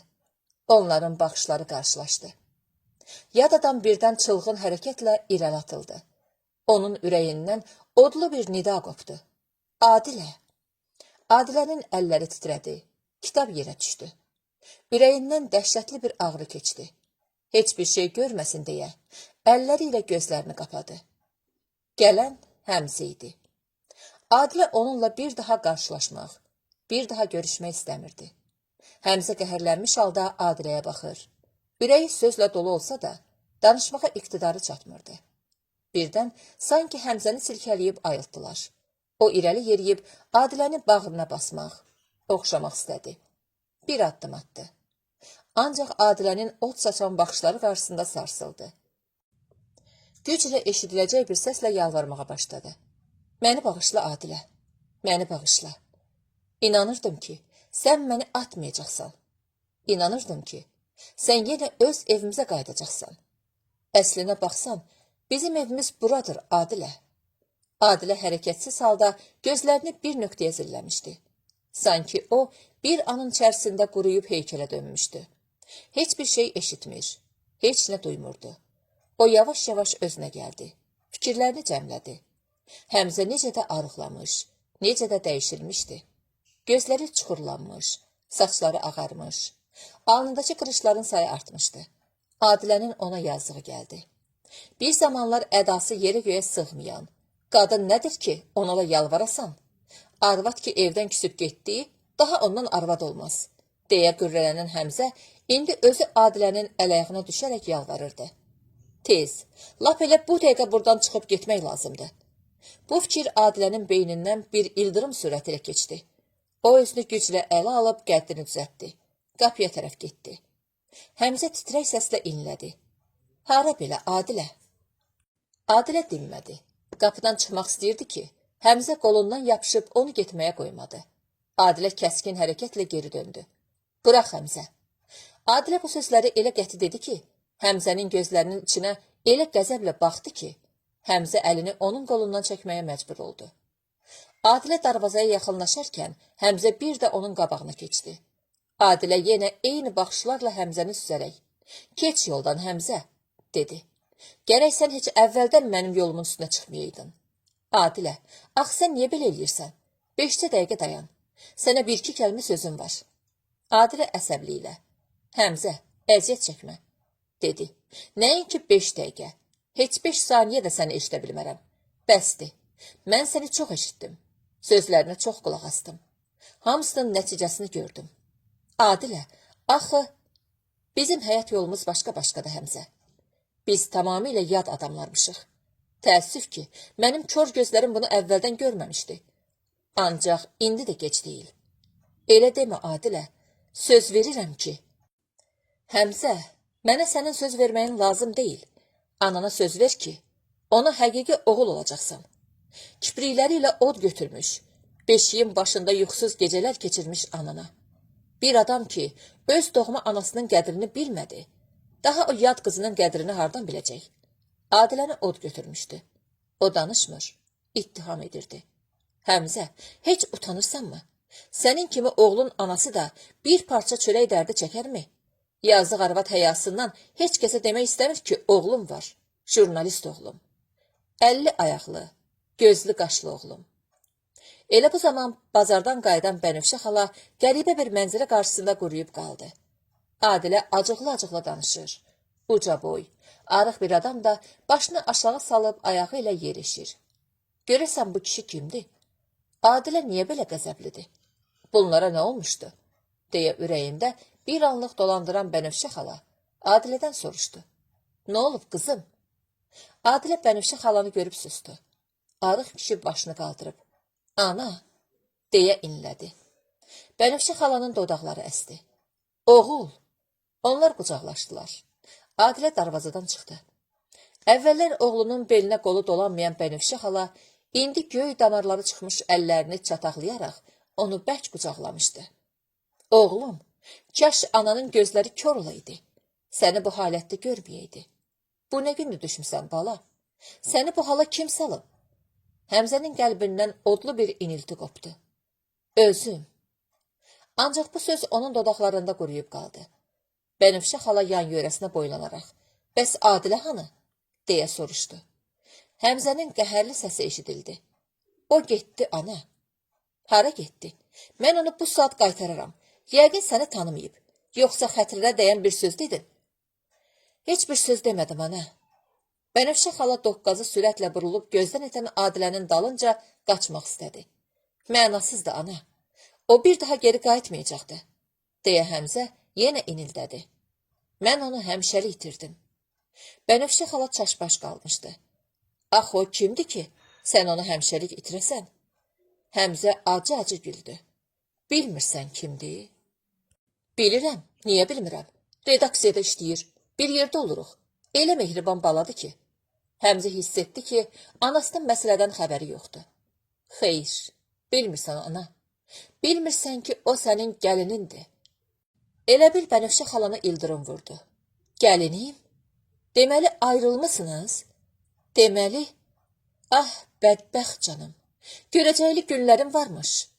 Həmzənin elə həmin gün kör peşman Bakıya qayıdıb getməsi Adiləni mütəəssir etdi.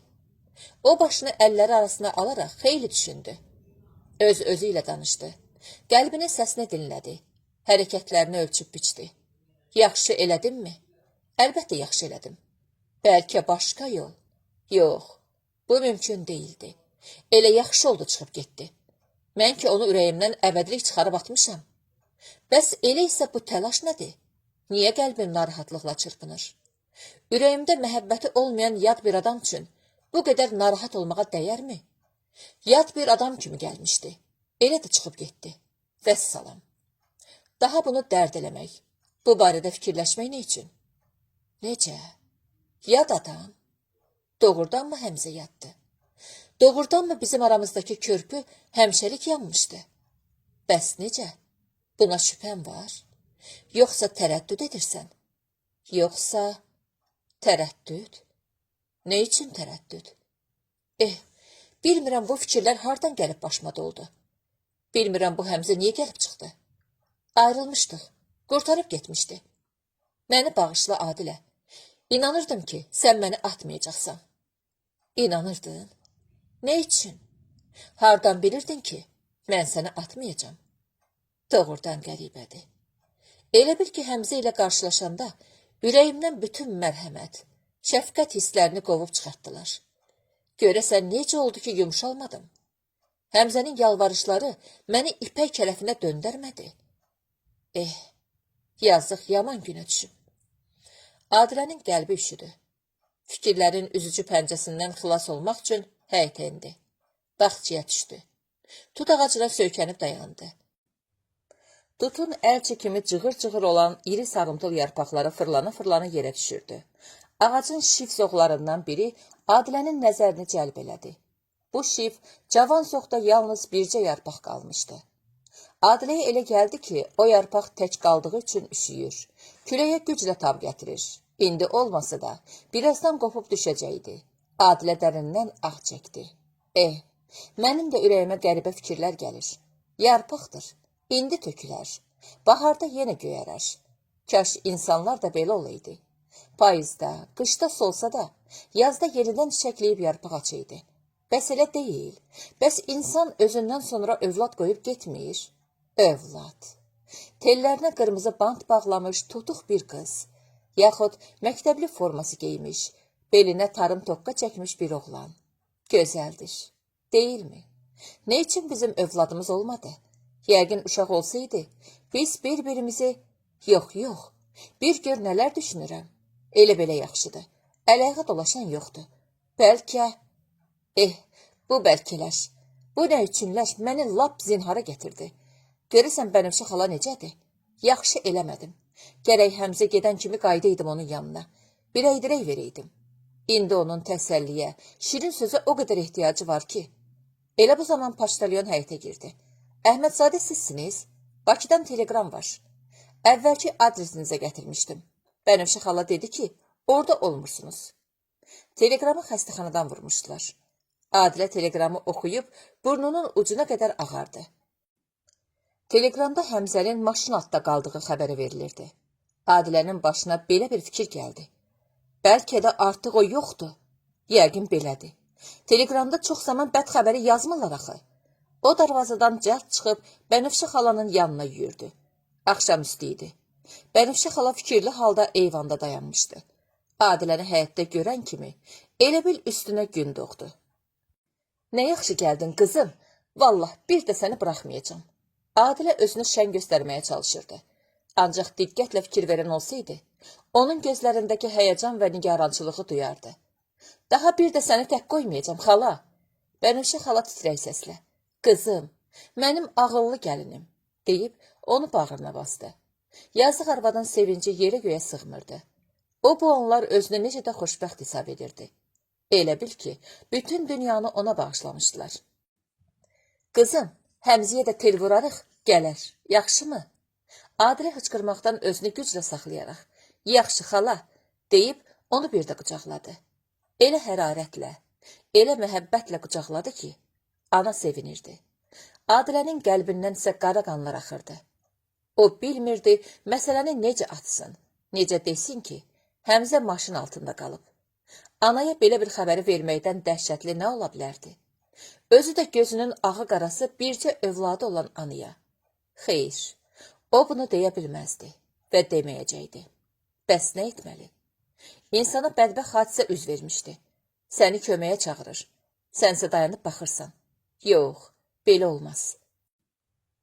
Getmək lazımdır. Mən mütləq getməliyəm. Günü bugün getməliyəm. Adilə belə bir çıxış yolu tapdı. Xala, dedi, idarə işindən ötürü məni Bakıya çağırırlar. Gərək bugün çıxam. Bənövşə xala ona öyüd nəsihət verdi. Tök daşı ətəyindən qızım. Bakıya çatan kimi birbaş öz evinə git. Deyir biri od olanda, gərək o biri də su olsun. Adilə Bənövşə xalanın sözlərini eşidəcək vəziyyətdə deyildi. O öz-özünü ittiham edirdi. Gəlmişdi. Gərək yerə sərt danışmayaydım. Bəlkə barışsaydım, heç bu işdə onun başına gəlməzdi. Necə? Barışmaq? Yenidən qul olmaq? Yox, qətiyyən yox. Görəsən yarası ağır deyil ki. Yəqin buradan ümidsiz qayıdıb, möhkəm içib, özünü bilməyib. Axı o dedi ki, bir də içməyəcək. Bəlkə də heç içməyib. Bəlkə özü qəsdən. Nə bilmək olar. Adilə həmin gecə Bakıya yola düşdü. O bütün yol boyu Həmzənin qəzaya uğraması əhvalatını min yerə yozur. Ancaq yenə də əsl həqiqəti bilmədiyi üçün rahat olmurdu. Əslində isə hadisə belə olmuşdu. Həmzə elə həmin gün Bakıya qayıtmışdı. O yol boyu fikirləşmiş, düşünmüşdü. Stansiyaları bir-bir ötüb keçmiş, qatar silkələnib yola düşmüş, paravoz fit verərək şirin payız yuxusuna getmiş gecəni diksindirmiş. Fikirlərsə Həmzəni tərk etməmişdi. O yerində uzanaraq gözlərini kupenin tavanını zilləyib baxmış, papirosa calamış, fikirlərin dumanı içindən çıxa bilməmişdi. Deməli, belə. İnsan nə qədər dəyişilərmiş. Onun hər şeyi dəyişmişdi. Baxışları da, danışığı da, hərəkəti də. Yoldan çəkil Həmzə. Gərək sən heç əvvəldən mənim yolumun üstünə çıxmayaydın. Bu sözləri deyərkən onun gözləri necə də alışıb yandı. Anana söz ver. Səni böyüdüncə kiprikləri ilə od götürmüş anana. Mən onun yanına necə böyük arzularla gedirdim. Fikirləşirdim ki, Adilə məni görən kimi boynuma sarılıb deyəcəkdi. Xoş gəlmisən Həmzə, nə yaxşı gəlib çıxdın. Sənin üçün lap darıxmışdım. Mən də sənin üçün darıxmışdım. Mənim göyərçinim. Nə yaman arıqlamısan Həmzə, saçların nə tez ağarıb belə. Onlar keçib gedər, mənim göyərçinim. Arıqlamışam, kökələrəm. Saçın ağlığı isə bizim xoşbəxtliyimizə mane olmaz. Yenə içirsənmi Həmzə? Daha içmirəm mənim göyərçinim. Bir daha dilimə vurmayacam. Bəs iş məsələn nə yerdədir? Bekarçılıq səni əldən salır axı. Jurnalistlər ittifaqına çağırmışlar. Mənim göyərçinim. Ayın 1-dən işləyəcəm. Bu çox yaxşı xəbər oldu Həmzə. Bağışla məni Adilə. Olub keçənlərin hamısı üçün bağışla. Mən səni həmişə bağışlamışam. Mənim əzizim. Aspiranturanı atanda da, işləmək arzum ürəyimdə qalanda da bağışlamışam. Biz yenidən yaşamağa başlayacağıq. Mən əvvəlkilərin üstündən qələm çəkirəm. Biz xoşbəxt olacağıq, mənim göyərçinim. İnan ki, xoşbəxt olacağıq. İnanıram Həmzə. Əgər içkini tərk etmisənsə, əgər iradən zəiflik göstərməsə, əgər kişiliyin çatsa, əmin ol mənim göyərçinim. Həmzə bu fikirlər içərisində qovrula-qovrula gəlib evinə çıxmış. Yalnız indi hiss etmişdi ki, dünəndən acdı. Sudan başqa boğazından heç bir şey keçməyib. Bufetə baxır, biraz kalbasa var. Bir-iki qıça da quru çörək. Deyəsən şüşənin dibində araq da qalıb. Həmzə bunları stolun üstünə yığır. İndi mən kimə lazımam? Deyə o fikirli-fikirli əlini çörəyə atır. Anama yazdığım gəlir. Doğrudan anam yazdıqdır. Mən ona yaxşı oğul olmamışam. Yazıq təkcə o deyil. Yazıq mənəm. Mənəm dünyanın ən yazıq, ən gücsüz, ən zəif bəndəsi. Həmzə əlini stəkana atmaq istəyir. Birdən sanki Adilənin səsini eşidir. Divardakı şəkil dilə gəlib deyir. Hanı sənin kişiliyin Həmzə? Hanı sənin iradən? Sən yenə də mi öz qatilinlə göz-gözə oturmuşsan? Sən yenə də mi içmək istəyirsən? Həmzə əlini stəkandan çəkir. Dişlərini qıcıyaraq qarşısındakı araq şüşəsini götürüb bütün gücü gəldikcə divara çırpır. Şüşə çilik-çilik olub döşəməyə tökülür. Həmzə sanki boğulurmuş kimi sinəsini açır. Əsəbi addımlarla otaqdan çıxıb küçəyə inir. O sürətlə irəliləyir. Hara getdiyini heç özü də bilmir. Bəzən küçədən keçən adamlara toxunursa da, bunu hiss etmir. O ətrafındakilara biganə kimi nə sağa sola şütüyən maşınları görür, nə qaynaşan adamları hiss edir. O heç bir şey eşitmir, heç bir şey duymur. Sanki hərəkət edən canlı insan deyil, xəyaldır, siluetdir. Lakin bu silüet küçələri o qədər çox dolana bilmir. Tinlərin birindən sürətlə vurulan maşına toxunub asfaltın üstünə sərilir. Adilə xəstəxanaya getdi. Növbəti həkim onu xəstənin yanına buraxmaq istəmədi. Vəziyyəti çox ağırdı. Onunla görüşmək olmaz, dedi. Adilə təlaşla soruşdu. Bərkimi əzilib? Harasından yaralanıb? Bərkliyinə bərkdir. Başının sağ tərəfi zədələnib. Sağ qıçı sınıb. Bunların hamısından betəri isə əsəbləridir. Xəstənin əsəbləri yaman pozulub. Çox içirmiş. Demək sərxoş olduğu üçün maşının altına düşüb, deyə Adilə soruşdu. Xeyr, müayinə göstərir ki, son zamanlar içmirmiş. Adilə dolmuş gözlərini sildi. Həkim soruşdu. Siz onun nəyisiniz? Mən onun yoldaşıyam. İş yoldaşı yoxsa? Xeyr, tələbəlik yoldaşım olub. Bir yerdə oxumuşuq. Həkim qəzəblə Həmzənin arvadının qarasına deyindi. Elə bildim həyat yoldaşsız. Deyəcəkdim ki, indi gəlib gözlərinizin qorasını sıxmaqdansa, vaxtında gərək buna yol verməyəydiniz. Əsəbləri tamam pozulub. Gərək əməlli başlı müalicə olunsun. Adilə təlaşla soruşdu. Ümid varmı, həkim? Qəti söz verə bilmərəm. Əgər bədəni sağlam olsaydı, bu yaralar heç bir şey eləyə bilməzdi. Həkim nəyisə xatırlayıb soruşdu. Bağışlayın, adınız nədir? Adım Adilədir. Necə? Həkim bir qədər sükutdan sonra. Heç, elə belə soruşurdum, dedi. Bəs göyərçin kimdir? O xəstənin nə idi? Göyərçin? Adilənin qəlbinin dərinliklərindən bir gizilti keçdi. Göyərçin. Mənim göyərçinim. Bəli. O ancaq Adiləni belə çağırardı. Bu sözlər Adiləyə nələri xatırlatmırdı? Göyərçin. Bu adi sözdə nə qədər dərin mənalar gizlənmişdi. Bu söz Adilənin yadına keçən günləri, mənalı tələbəlik həyatını, səmimi ər-arvad münasibətlərini salırdı. Bu söz mehribançılıq, səmimiyyət, məhəbbət rəmzi idi. Göyərçin, deyə Adilə bir də soruşdu. Bəli, göyərçin. Nə olub? Onu niyə soruşursunuz ki? Yazıq xəstə hər dəfə qara qızdırma içində sayaqlayanda tez-tez onun adını çəkir. Mənim göyərçinim, mənim əzizim, bağışla məni, deyir. Adilə özünü saxlaya bilməyib ayağa qalxdı. Həkimin sözlərini cavabsız qoyub, ağır addımlarla həyətə indi. Bir qədər gəzindi. Yox, necə olursa olsun, onu görməliyəm, deyib geri qayıtdı. Baş həkimin kabinetini soruşdu. Qalxıb onunla görüşdü. Xahiş etdi. Rayondan gəlmişəm, dedi. Xəstənin vəziyyətini öyrənməmiş, geri qayıtsam, yaxşı olmaz axı.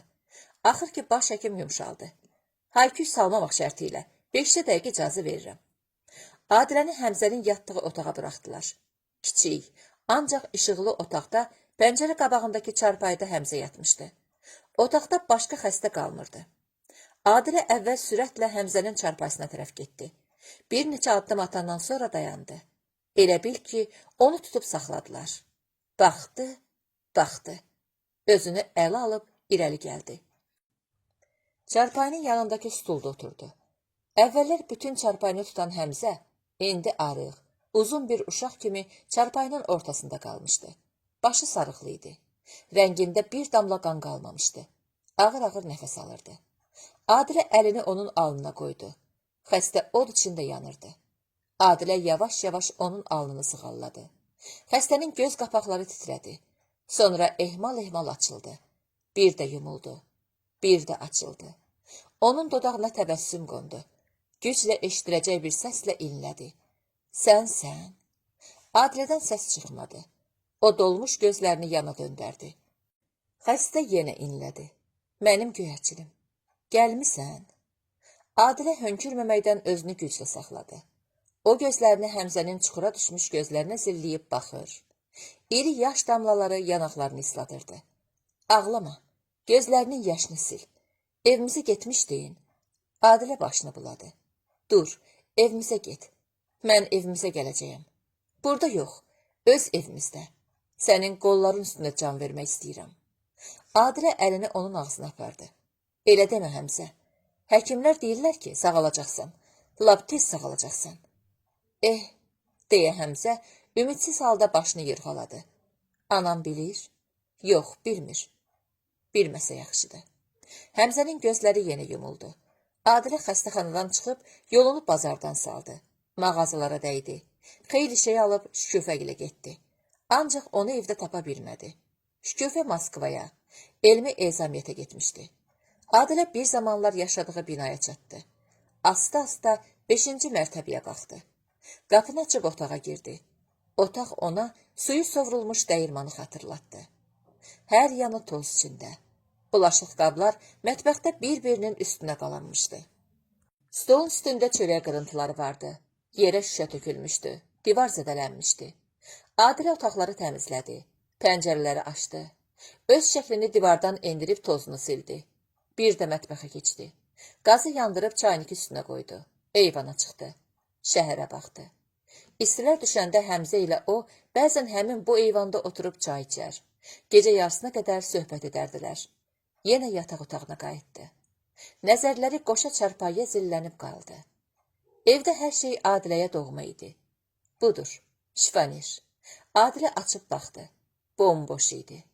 Bir zaman Adilə paltarlarını buradan asardı. Buradan da Həmzənkiləri. Bu da bufet. İndi bir-iki parça çörək qırıntısından, bir qədər də kiflənmiş kalbasıdan başqa heç bir şey olmayan bu bufetdə bir zaman can dərmanı tapılardı. Nə bişirim, deyə Adilə Həmzənin xoşladığı xörəkləri bir-bir xatırladı. Toyuq soyutması, üstündə də qara istiyot, yarpaq dolması, sarımsaq qatıqla, plov, döymə kabab, dovğa. Axşama dovğa pişirib apararam. Sabah günortaya da yarpaq dolması. Sonra özündən soruşaram. Gönlü nə istəsə onu pişirərəm, deyə Adilə qət etdi. Özüm də sabah zəng görüb xahiş edərəm ki, icazə müddətimi bir qədər də artırsınlar. Onu bu vəziyyətdə qoyub rayona getmək olmaz. Yazıqdır, bir kəsi yoxdur. Adilə düşündüyü kimi də elədi. Adilə həmin günün səhəri zəng çalıb Elsevərlə danışdı. Rayondakı hadisələrlə onu tanış etdi. Çiçəkdən ona salam söylədi. Bunlar hamısı şad xəbərlər idi. Həmzənin maşın altında qalması xəbərini eşidən Elsevər çox pis oldu. Elsevər qəlbən Həmzəyə acıdı. Yazıq, dedi. Təzəcə dirçəlirdi. Yenə qəzaya düşdü. Onlar vədələşib bir yerdə xəstəxanaya getdilər. Elsevəri görən kimi Həmzənin gözləri doldu. O güclə eşidiləcək bir səslə inlədi. Mən pis adamam Elsevər. Bağışla məni. Elsevər də, Adilə də qəhərləndi. 5-10 gün sonra xəstənin halı tamam yaxşılaşdı. O özü gəzir, həyətə çıxır, xəstəxananın parkında dolanır, vaxtının çoxunu təmiz havada keçirirdi. Həmzənin tamamilə sağaldığını hiss etdikdən sonra Adilə onunla son dəfə görüşüb ayrılmaq üçün xəstəxanaya gəldi. Həmzənin keyfi kök idi. Həyətdə skamyada oturub yaşlı bir kişi ilə çox şirin söhbət edirdi. Adiləni görən kimi yaşlı kişi xudafizləşib getdi. Onlar yanaşı oturdular. Söhbəti Adilə açdı. Görürəm ki, tamam sağalmısan. İndi səninlə açıq danışmaq olar. Mən sabah göylərə qayıdıram. Həmzənin təəccübdən böyümüş gözləri Adiləyə zilləndi. Sən nə danışırsan? Gül kimi jurnalistsən. Hansı qəzetdə işləmək istəsən, səni yalvarıb götürərlər. Kətdə nə var? Şəhərdə evimiz, eşiyimiz. Elə demə Həmzə. Əlbəttə, mən kəndi şəhərə qarşı qoymaq fikrindən çox uzağam. Amma atalar yaxşı deyib. Hər quşa öz doğma yuvası əzizdir. Orada mənim yuvamdır Həmzə. Mən orada pərvazlanmışam. Mən orada qanadlanmışam. Sənin bəyənmədiyin o yerlərdə bilirsənmi necə gözəl, necə xeyirxah insanlar var. Mən onlarsız yaşaya bilmərəm. Həmzə təslim oldu. Yaxşı, nə deyirəm? Sən deyən olsun.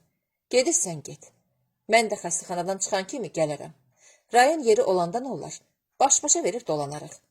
Yox Həmzə, bizim bundan sonra baş-başa verməyimiz baş tutan sevda deyil. Həmzə qulaqlarına inanmadı. Sən nə danışırsan Adilə? Deməli bunlar hamısı səhnə oyunu kimi bir şeymiş. Deməli sənin mənə ancaq yazdığın gəlirmiş. Sakit ol Həmzə, əsəbləşmə. Yazdığı gəlmək nə üçün? Biz insanıq. Sən bəlk ayaqda məni çağırdın. Mən necə gəlməyə bilərdim? Həmzə qızğınlıqla. Mənə inan Adilə. Bir daha içməyəcəm. Bir daha dilimə vurmayacam. Bir daha, dedi.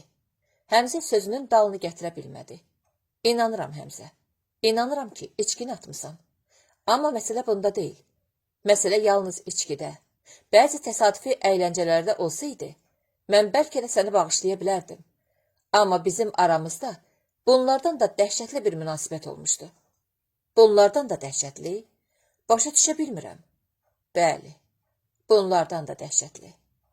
Sən mənim həyatımın ən qiymətli günlərini oğurlamısan Həmzə. Sən mənim ideallarıma, arzularıma biganə qalmısan Həmzə. Mən həyatımın boş keçən o mənasız günləri üçün səni heç zaman bağışlaya bilmərəm. Bəli, heç zaman. Əlvida. Adilə ayağa qalxıb qəti addımlarla uzaqlaşdı. Həmzə oturduğu yerdən tərpənmədən, şaşqın nəzərlərlə onun ardınca baxdı. Adilə sürətlə gedir, onun baxışlarını da özü ilə aparırdı. Təkər səsləri. Qatar göylərə tərəf sürətlə irəliləyir. Qarlı dağları, göz işlədikcə uzanan düzənləri, tüstülənən kəndləri bir-bir arxada qoyurdu. Adilə ilə Elsəvər kupenin pəncərəsi qarşısında yanaşı dayanmışdılar. Elsəvərin baxışları gülür, gözlərində səadət məşəli parlayırdı. O, Qızıl bulağın çiçəyi ilə toy eləməyə gedirdi.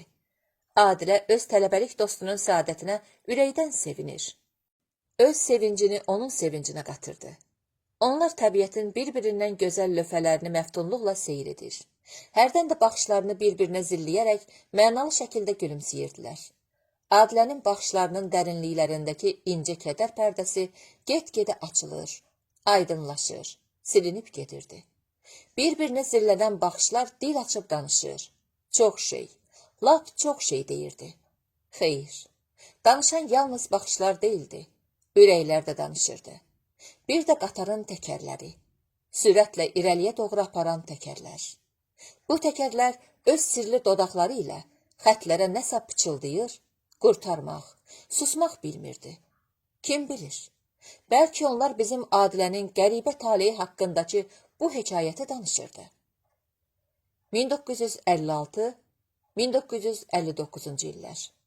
Bakı, Yalta, Şuşa. Son.